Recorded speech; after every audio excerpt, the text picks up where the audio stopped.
Bueno, acá estoy de vuelta, continuamos ahora con la resolución del caso práctico, cómo resolvieron las actividades propuestas. En la primera actividad tenían que clasificar, ¿sí? De acuerdo a, valga la redundancia, las distintas clasificaciones, tenían que decir qué era cada cosa. Veamos. El motor del vehículo. Decimos que en primer lugar es una cosa mueble, ¿sí? Porque se puede transportar un motor de un lugar a otro.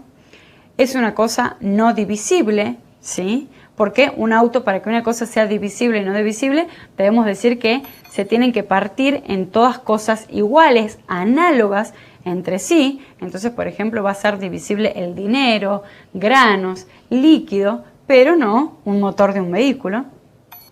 Es accesoria porque lo principal va a ser el auto, entonces el motor del vehículo es accesorio del auto. Es no consumible y es no fungible.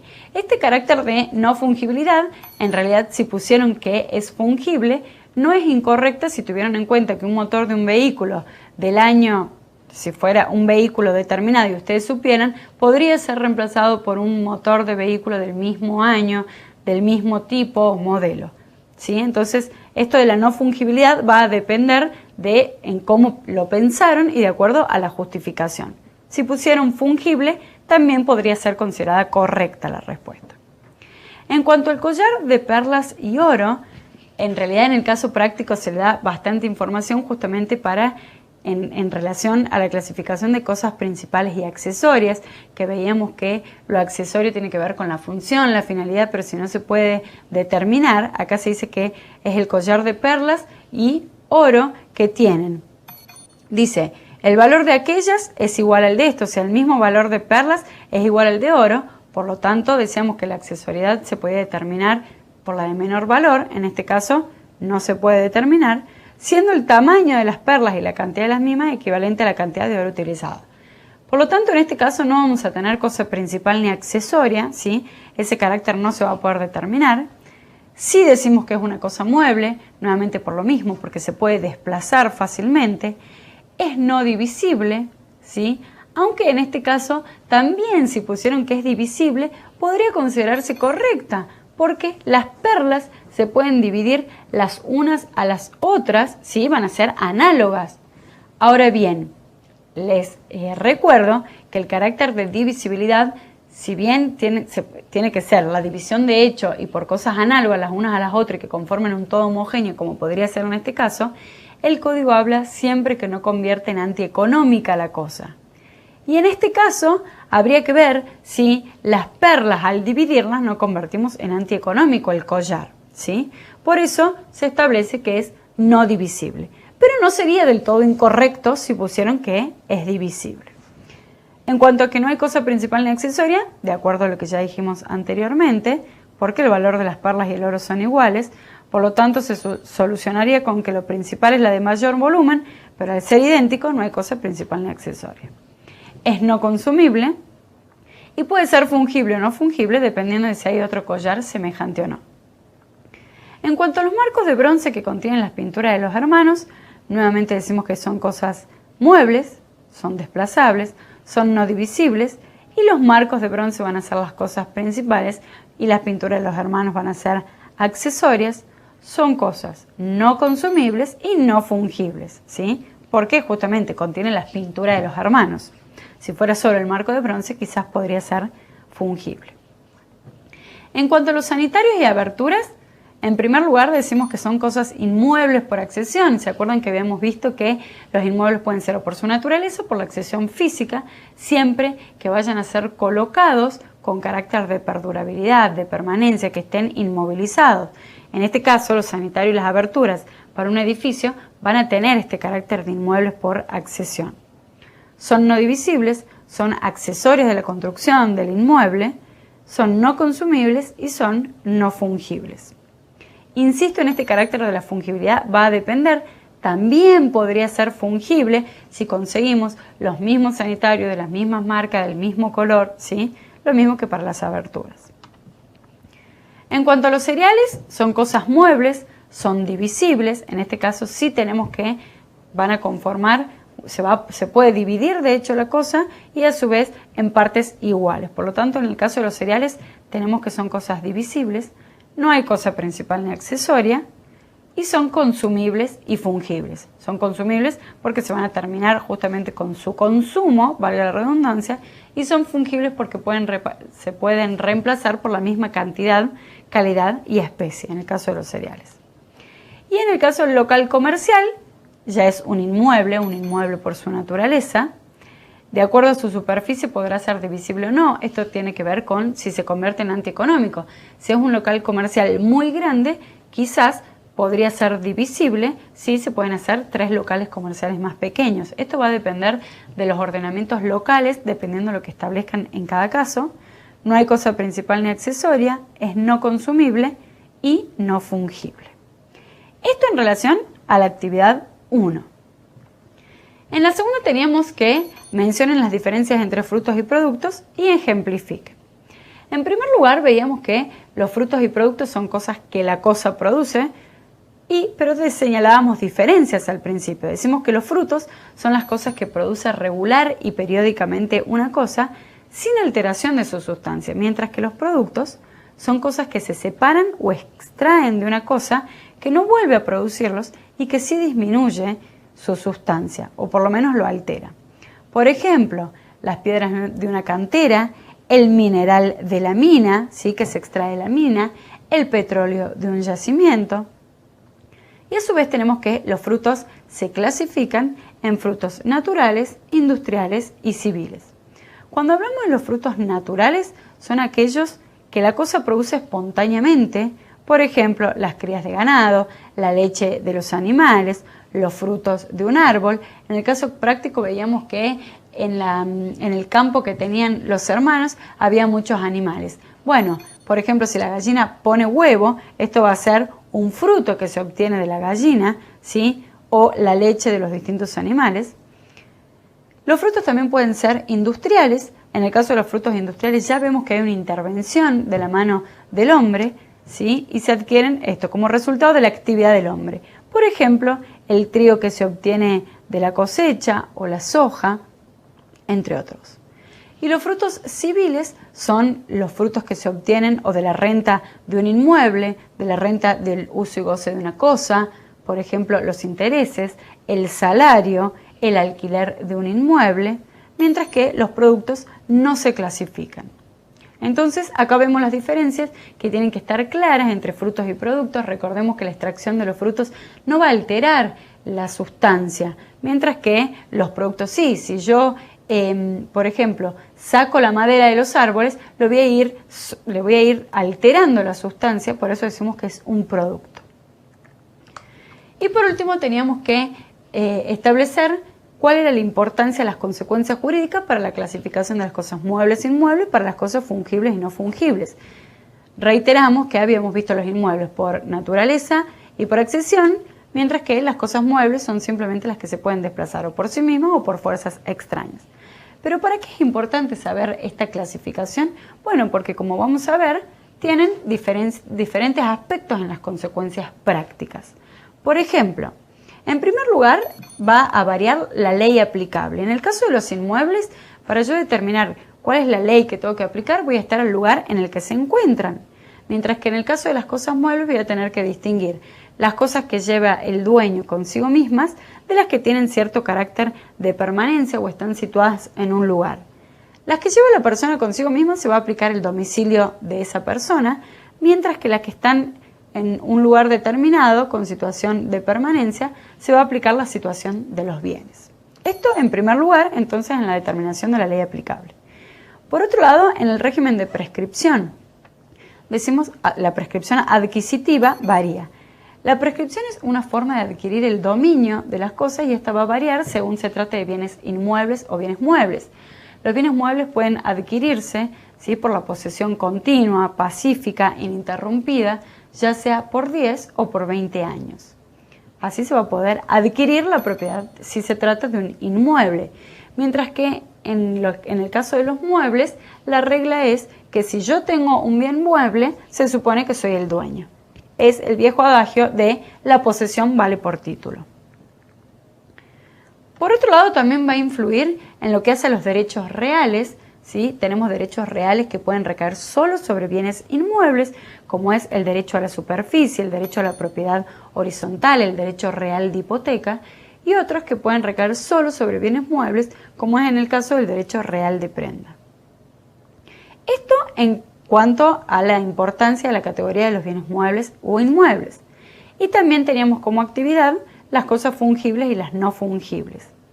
Repasando y reiterando, decíamos que las cosas fungibles podían estar determinadas o por la voluntad de los intervinientes o bien por la naturaleza de la cosa. ¿Por qué es importante? Porque esto va a influir en determinados contratos. Vamos a ver que hay ciertos contratos, como el contrato de locación y el de comodato. Justamente en ambos contratos se entrega el uso y goce para que se haga de una cosa, ¿sí? Por eso, sí o sí debe recaer sobre una cosa que sea no fungible, porque al tiempo del vencimiento del contrato, cuando se extinga esta relación contractual, voy a tener que devolver esa misma cosa que me fue entregada. Por lo tanto, si fuera fungible, no podría ser porque sería una cosa equivalente. Por eso se prevé expresamente que en el caso del contrato de locación y en el de comodato va a recaer sí o sí sobre cosas no fungibles. Mientras que, por el contrario, en el contrato de mutuo solo puede recaer sobre cosas fungibles, pues el mutuario se compromete al vencimiento del contrato a devolver la misma cantidad de cosas de igual calidad y especie de las que recibió.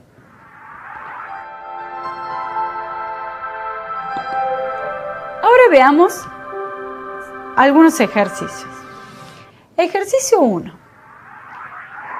Si los hermanos deciden abrir un plazo fijo para ir depositando lo que les ingrese de las ventas, el capital depositado generará intereses. Y estos se clasifican en frutos naturales, en frutos civiles, como una cosa principal, como productos, en frutos industriales. ¿Qué les parece? En primer lugar, tenemos que decir que, como una cosa principal, no tiene nada que ver, la respuesta está vinculada con los frutos. Y veamos, en los frutos naturales decíamos que la mano del hombre no interviene, por lo tanto este no sería el supuesto. En los frutos industriales está más vinculado con lo que es la cosecha que veíamos, ¿sí? El trigo, en donde interviene la mano del hombre, pero está vinculado con esto que decíamos. En cambio, cuando hablábamos de los frutos civiles, decíamos que era la renta de un inmueble, lo que la cosa produce, ¿sí? Y que da ganancia a un sujeto. Por eso decimos que los intereses que los hermanos deciden poner en un plazo fijo se clasifican en frutos civiles, ¿sí? Como podrían ser las rentas, ¿sí? De los inmuebles o el salario también de los hermanos. También serían frutos civiles. Es decir, que la respuesta correcta es la B. El ejercicio 2 dice, en el caso planteado, Julián al vender el par de aros obró. Recordemos que en el caso decíamos que una vez que se había abierto el negocio, un día ingresó una chica y Julián, sabiendo que no eran de bronce, creo que era el material, los vendió como tal, a sabiendas. En este caso, dice, Julián al vender el par de aros obró ¿cómo? ¿De buena fe? No, en principio de buena fe no obró porque justamente decimos que si sabía que no eran del material que dijo, justamente no está presente la buena fe. ¿Cometió un error de derecho? No, porque en realidad no hay un falso conocimiento sobre una norma, ¿sí? Sino recae justamente sobre la cosa misma, por lo tanto no cometió ningún error de derecho. ¿Con ignorancia? No, tampoco no obró con ignorancia porque él sabía que no eran del material que él le manifestó a la chica que iba a comprar. Privado de razón, del caso no se desprende que Julián tenía problemas mentales o alteraciones mentales que hicieran creer que tenía problemas de privación de la razón, como para privarle de la razón, como para restringirle la capacidad o declarar su incapacidad absoluta, sino que obró con dolo. Y decimos que el dolo son todas aquellas maniobras tendientes a producir engaño en la otra persona, ¿sí? Para que actúe de determinada forma. En este caso, Julián decimos que obró con dolo porque él sabía que no eran de ese material que manifestó y que quizás la chica no hubiera comprado. Justamente por eso después quiere quejarse y plantear la nulidad del acto jurídico. El dolo, para que anule el acto jurídico, decimos que tiene que ser grave, es decir, que tiene que ser determinante de la voluntad del otro sujeto. Tiene que provocar un daño, este daño puede ser o material o moral, en este caso se provocó el daño justamente porque se pagó un precio quizás mayor al que debería haber pagado si hubiera sido de otro material. Y no tiene que haber dolo recíproco, dice el código, es decir, dolo de ambas partes. Si ambas partes hubieran obrado con dolo, no podría pedirse la anulación del acto. Y por último, decimos que si la compra de los aros hubiera sido a través de señas, sería una forma de manifestación de la voluntad. Dice, A expresa por el silencio. No existe. Esta forma de manifestación expresa por el silencio no existe. Dijimos que en el caso del silencio se va a tener como manifestación cuando o las partes o los usos y costumbres o la ley me imponga un deber de manifestarme y yo no lo haga. Por ejemplo, si tengo el supuesto de que la ley me llama, mi contraparte, por ejemplo en un juicio me llama a absolver posiciones y yo no voy, la ley entiende que mi silencio se considera como que las posiciones están reconocidas. Se tiene por confesadas las posiciones. En este caso el silencio va a tener un valor porque la ley me impone un determinado requisito que es de manifestarme. Pero en este caso, expresa por el silencio no existe. Expresa por vía oral, justamente estamos diciendo que fue a través de señas, por lo tanto, tampoco sería correcta. Expresa por escrito y no, sí, insistimos, fue a través de señas.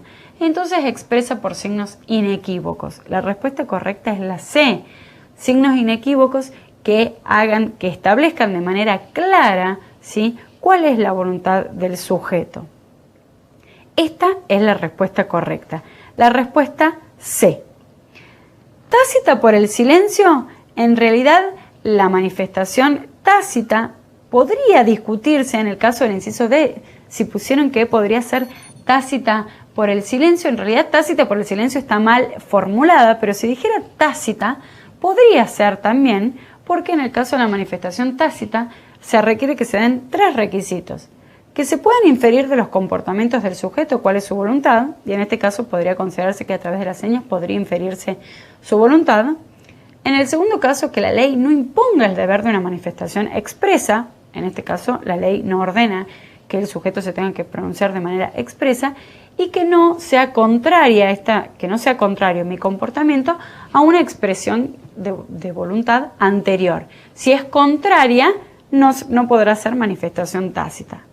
Entonces decimos que si dijera tácita solamente, podría ser considerada correcta.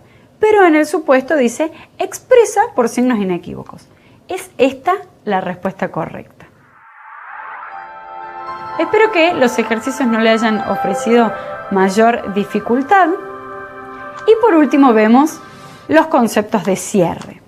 ¿Cuáles son los conceptos que tienen que haber adquirido fundamentalmente a lo largo de este módulo que los fuimos remarcando? Son, en primer lugar, la clasificación de las cosas que realiza el Código Civil y Comercial, que son las cosas consideradas en sí mismas, las cosas en relación a los bienes según su titular, bienes pertenecientes al dominio público, al dominio privado del Estado y de los particulares, y las cosas que en realidad no establecen mayor regulación, simplemente limita los derechos individuales en beneficio de los derechos de incidencia colectiva.